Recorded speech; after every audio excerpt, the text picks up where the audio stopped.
Welcome to the Calm Analytics channel. I'm Tizengauzen. Today is October 28th, and this episode is going to be packed. There's a lot of news to cover. The Russian economy is plunging into an abyss, but everyone pretends not to notice. Putin boasted that he would capture Donbas by October 15th. So how did that turn out? Putin's special envoy Dmitriev's visit to the US turned into a major embarrassment for Russia. Why does not a single Arab country want to accept refugees from Palestine? Meanwhile, Orban is officially building an anti-Ukrainian alliance. I'll tell you who will join it in this episode. Sakhalin was plunged into darkness, a blackout, an explosion, and thousands of subscribers left without power. And how is Russia offering NATO security guarantees from itself? All this and more in today's episode. There will be a lot of interesting things, so if you're new to this channel, make sure to subscribe. That way you definitely won't miss the next episodes. In private conversations, Putin boasted to his allies that Russia would occupy the entire Donbas by October 15th. This was stated by Volodymyr Zelensky. Well, if you add to this the fact that Putin planned to do it even earlier, back during the summer offensive, then this is already the second or third deadline that's been pushed back. Remember those same 50 days that Donald Trump gave Putin, and they ended 50 days. That 50-day ultimatum ended on September 8th. So, apparently, Putin had convinced Donald Trump even earlier that there would be a summer offensive, that he would take the Donbas now, just give him 50 days. Well, neither 50, nor 60, nor 70 days helped. Now let's look at how this appears from Donald Trump's perspective. So, Putin is telling everyone that he will capture the Donbas. I don't know what arguments he used with Trump. He somehow managed to get those 50 days from him, but he did. But in the end, 50 days passed. Nothing. 60, 70? Apparently, he won't capture it by the end of the year either. Donbas. And now, after Putin failed to do what Trump assured him of, the US president's rhetoric changes. He no longer minces words. He already calls Putin a paper tiger and decides on rather serious sanctions against Lukoil and Rosneft, two Russian oil giants. And I would also remind you that Trump started to claim that Russia, in fact, isn't really capturing anything significant. And in general, we still need to see what exactly it's capturing, because at the same time, Ukraine is liberating its own territories. So, in reality, Trump realized that Putin was bluffing and saw proof of it in practice. He wrote him off as a loser, and the conversation with losers is different. And losers can be kicked, even with your feet, even in the stomach. And now Putin is boasting that by October 15th he will also secure a second term. October 15th, not even close. What to do? After that, on the 16th, it happened. A phone conversation between Putin and Trump. And during that phone conversation, Putin demanded that Ukraine hand over Donbas to him on its own, making it a condition for ending hostilities. In other words, since he couldn't capture it, now he wants them to just give it up. In return, Putin promised an act of unprecedented generosity, simply to let go, not to occupy part of the Zaporizhzhia and Kherson regions, which he can't occupy anyway. It's already been 4 years. I think that such an experienced player as Donald Trump, a card player, a casino man, was probably just stunned by Putin's audacity. Give me that. In exchange for what I can't seize, I'll give you something else I also can't seize. You see, this brazen, cowardly, greedy, balding moth decided to devour an entire fur coat in the closet and not choke on it. I'm really curious how that conversation sounded, Donald. I said I would capture Donbas by September 8th.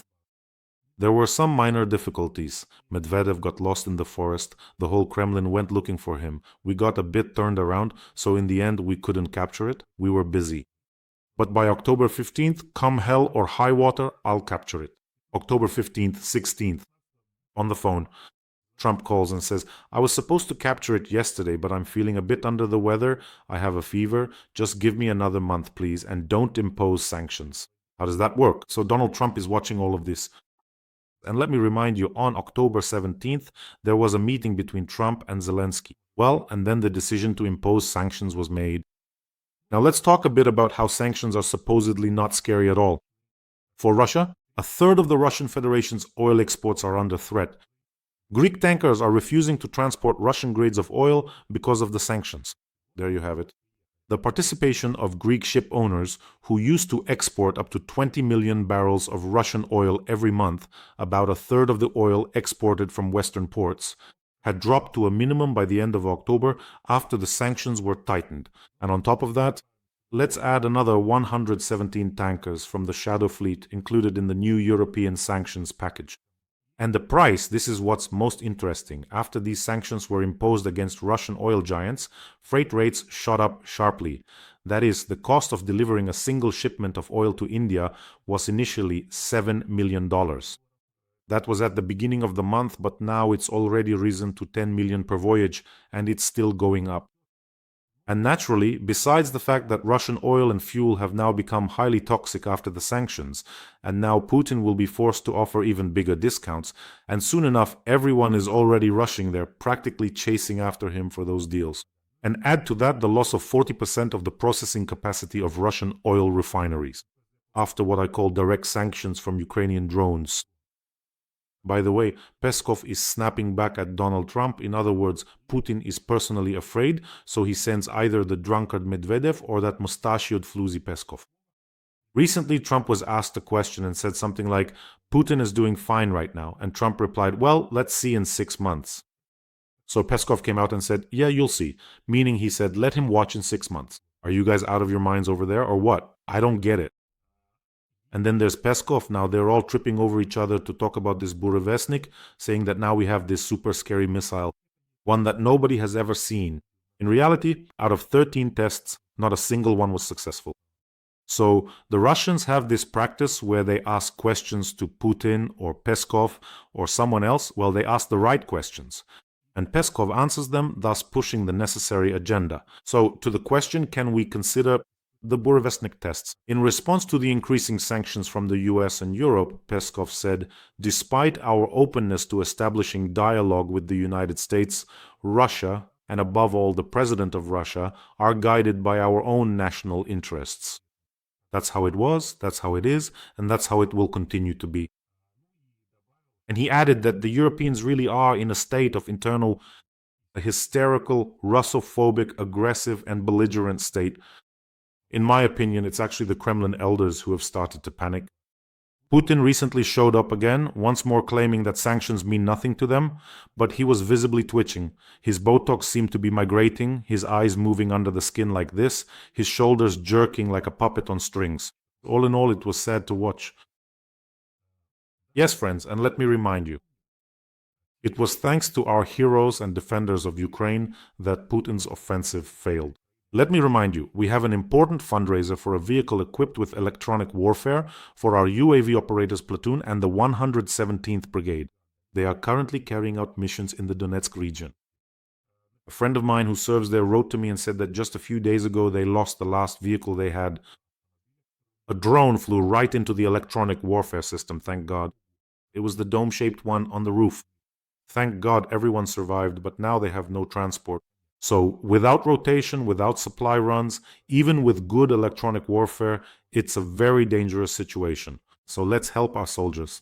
Right now they are near Lyman and Serebryanka carrying out combat missions. These are truly outstanding UAV operators. It's much harder for them without a vehicle. So let's all pitch in a little. Let's make this happen. I know that together we are a tremendous force. The link to the fundraiser is in the description of this video. There is Mono, there is Private and PayPal for those who want to help from abroad. I see all of you, and I want to express my immense gratitude both from myself and from our defenders. You are simply incredible. Let's help our people, or you can also use the QR code here to go to the fundraiser. And Volodymyr Zelensky gave an interview. There are a few important points, and I'll be very brief, just a few sentences. So we are only entering into diplomacy from the position where we currently stand. That is, no one is going to leave any regions voluntarily at the request, demand, or threat of Putin. He also mentioned that our long-range missiles Flamingo and Ruta have already seen combat use. And near Pokrovsk, we are building up our forces for defense, and Pokrovsk itself as well. This is currently the main objective of the Russians. In addition, there are now 3 parallel negotiation tracks regarding aircraft, that is, with the Swedes, the French, and the Americans.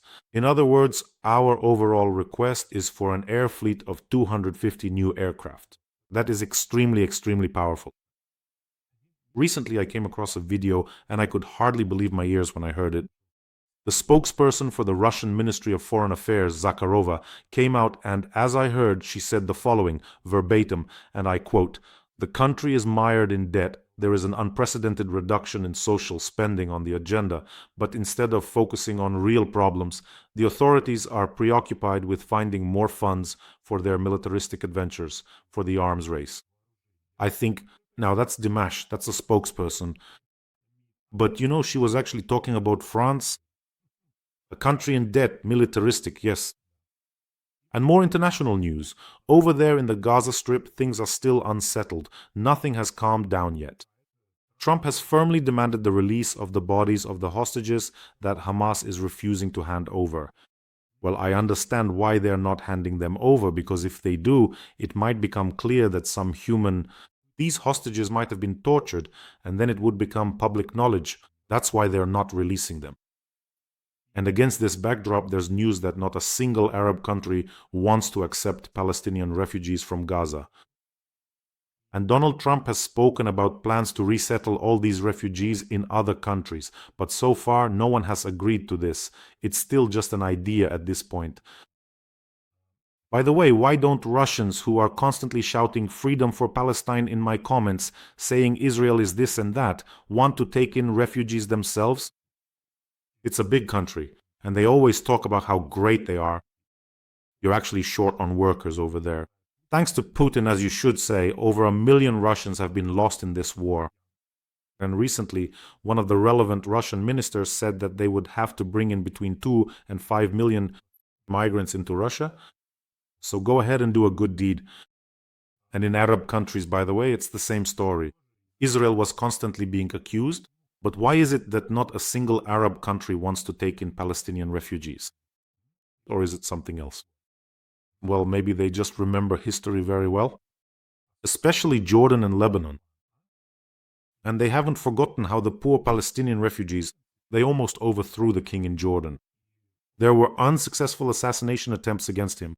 Let me remind you, after the 1948 war, a huge number of refugees from Palestine ended up in Jordan, by various estimates up to 700,000. In just about over a little more than 20 years, they settled there and made themselves at home. In just a little over 20 years, the Palestine Liberation Organization, led by Yasser Arafat, entered into armed clashes with the Jordanian army, the country that had taken them in, that had given them refuge. These events would later become known as Black September, along with a failed assassination attempt on the king, hijackings of airplanes, passengers taken hostage, planes blown up, war with governments. They gave them refuge by force, as it's called. In short, the relocation of a significant number of Palestinians to Jordan became the source of civil war and revolution. And let's not forget the terrorist attack at the Munich Olympics. That was all Black September. The group was already active back then. Mossad later hunted them all over the world. They tracked down everyone involved in Black September. And by September 24th, 1970, the regular army had already gained the upper hand over these militants. And the militants of the Palestine Liberation Organization, led by Arafat, about 150,000 Palestinian refugees flee to Lebanon. They were later expelled from Jordan. We don't need that here. But that's not all. They moved to Lebanon, but there too. After the 1948 war, there were about 100,000 Palestinian Arabs who were placed in camps that had been established by the United Nations Relief and Works Agency for Palestinian refugees in the Near East. And this second wave, after the failed coup, flees to Lebanon and joins the first group that had been living there since 1948. And by 1987, about 400,000 Palestinians were living in Lebanon. What are they doing? They begin to organize training camps in southern Lebanon, training camps for militants. And naturally, this leads to a deterioration of the situation of Israeli-Lebanese relations, because Palestinian refugees from southern Lebanon begin to constantly attack and shell Israel, carrying out various raids. As a result, the Palestine Liberation Organization effectively controls southern Lebanon and drives out the local Lebanese population from their land. And there is direct military confrontation from Lebanese territory. That's all there is to it. Naturally, the Christian community of Lebanon would not tolerate this, and clashes began between the Christian community of Lebanon and these Palestinian refugees. And in 1982, at that time I was just 1 year old, Israel's patience ran out. They had had enough of being constantly attacked from Lebanese territory. So the Israeli armed forces attacked Lebanon and pushed back the insurgents from southern Lebanon. And inside, just so you understand, the Palestinian militants started moving deeper into the country, but nobody was waiting for them there. There wasn't just a Christian community there, but also a Muslim one. They started beating them and saying, "Why the hell do we need you here? You drove us out from the south, now get out of here." You see what I mean? And why is it that nobody wants to accept Palestinian refugees? Well, maybe because they know the history. By the way, Arab countries, would you like to take them in? 1,200. Go ahead, take them. Give it 10 years and you'll have a civil war guaranteed. They'll be overthrowing the king or some other ruler. By the way, friends, don't forget to subscribe to this channel. There are already 460,000 of us here. Honestly, when I try to imagine that number, and I don't just imagine it the other day as part of my favorite exercise, tedious calculations, I figured out that if all the subscribers lined up shoulder to shoulder, that line would stretch for 230 kilometers. Don't ask me why I calculated that, but better yet, subscribe if you still haven't. Our segment, How to Lift Russia Off Its Knees Without Attracting the Attention of the Orderlies, or The Russian Economy is Growing, but just a little bit negatively. So, Indian refineries are currently boycotting new purchases of Russian oil. Indian oil refining companies are not placing new orders for Russian oil deliveries. They're waiting for clarification. Well, they're thinking about how to get around it. Maybe Russia will offer them a scheme for bypassing the sanctions, but for now it's a stop. Now, if they start replacing it, that's already a process that will be hard to stop. And at the same time, Russia is further increasing discounts for Chinese companies on its oil purchases. Soon, Russia might even have to pay China and India to take its oil. And the mood is grim. Almost 80% of Russian industry has slipped into recession. 18 out of 24 sectors of Russian manufacturing, which account for nearly 80% of all goods produced in the country, are experiencing a decline in production. These figures are cited in a report by experts from the Institute of National Economic Forecasting of the Russian Academy of Sciences. They themselves are presenting this data in Russia. Well then, everything is going according to plan. The bald Medusa, our helmsman. On the Russian island of Sakhalin, a thermal power plant exploded, causing a blackout. It is reported that there were mass power outages there. Well, and in Yuzhno-Sakhalinsk, Korsakov, Dolinsk, and other populated areas, local residents report some kind of impact or flash. Well, someone saw a meteorite flying by there the other day. That is, if anything, it wasn't us. At all. It's almost 7,000 kilometers to Sakhalin. They already have their own theory there, saying it was some kind of technical malfunction, but it's 7,000 kilometers away. By the way, my grandfather served there during Soviet times. Sakhalin Island, and then there's a harbor, you know. And across the harbor is the village of Sovkavan, Soviet harbor. So 30 kilometers from that village, there's a closed military town with an airfield. It's called Mangokta. And my grandfather served there ages ago. He used to tell stories about how they lived in wooden barracks without any amenities. With his whole family, with kids.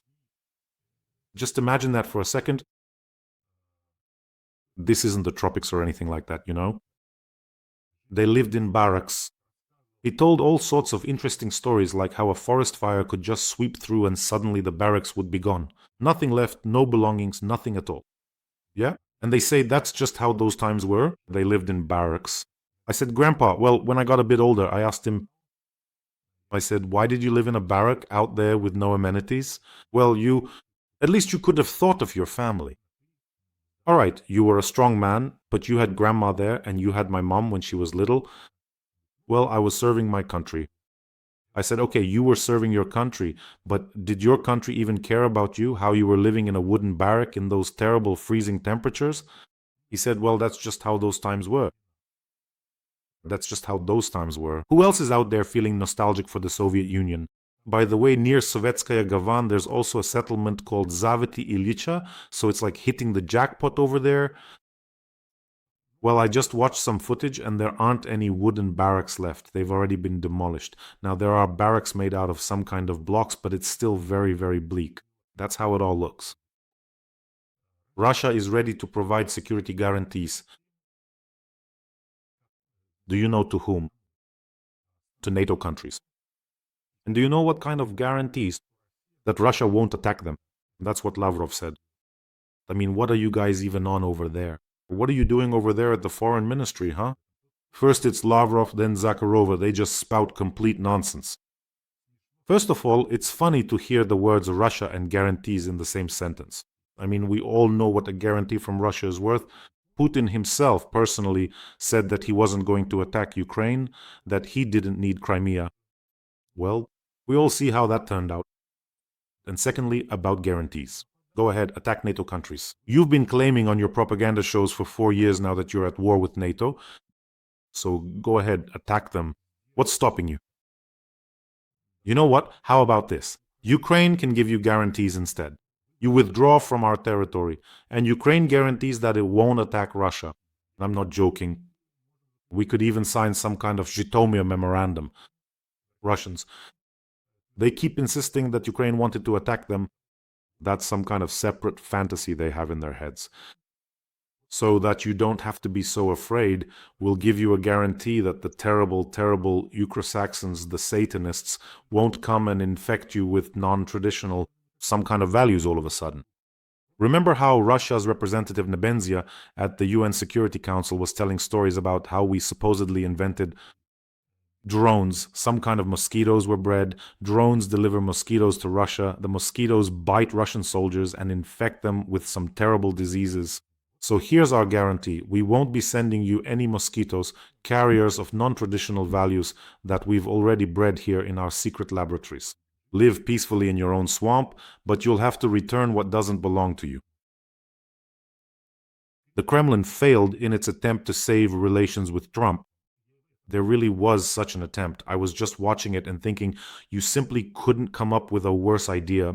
In other words, they did everything possible to make the rift between Putin and Trump even worse than it already was. Kirill Dmitriev, who urgently flew to Washington to try to save relations with the Trump administration, came back not just empty-handed, but he caused all sorts of trouble there. In short, the most important thing is that when Dmitriev flew there, none of the actual decision-makers were present. Trump wasn't there, Rubio wasn't there, Scott Bessent, the finance minister, wasn't there either. They had all gone on a tour of Asian countries. Dmitriev gave a couple of interviews to Fox News and CNN, said something there, talked about some things, and he also reported that he had given American officials information about the burevestnik missile. Putin had tested it over there.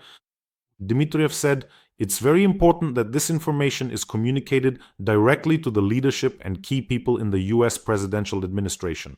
So he flew over there, this guy, a bit of a fool, though unfortunately he's not actually a fool, he's quite smart, but his role was a bit foolish. He flew over there and said, make sure you pass this along. To the White House, we tested a missile, a terrifying flying missile. It's called Chernobyl burevestnik. It flew 500 billion kilometers around the whole universe, came back and landed right in the yard. Just like you have with Elon Musk, well, ours landed the same way with the nuclear engine. So make sure you pass that along. Let them be afraid.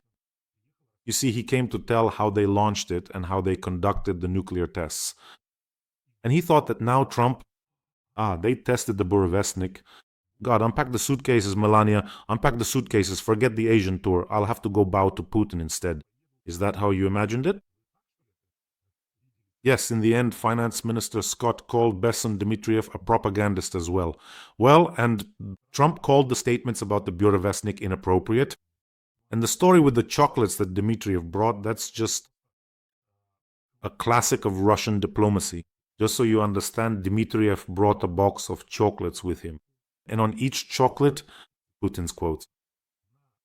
On the cover, there's Putin's face and the inscription, great words of a great man.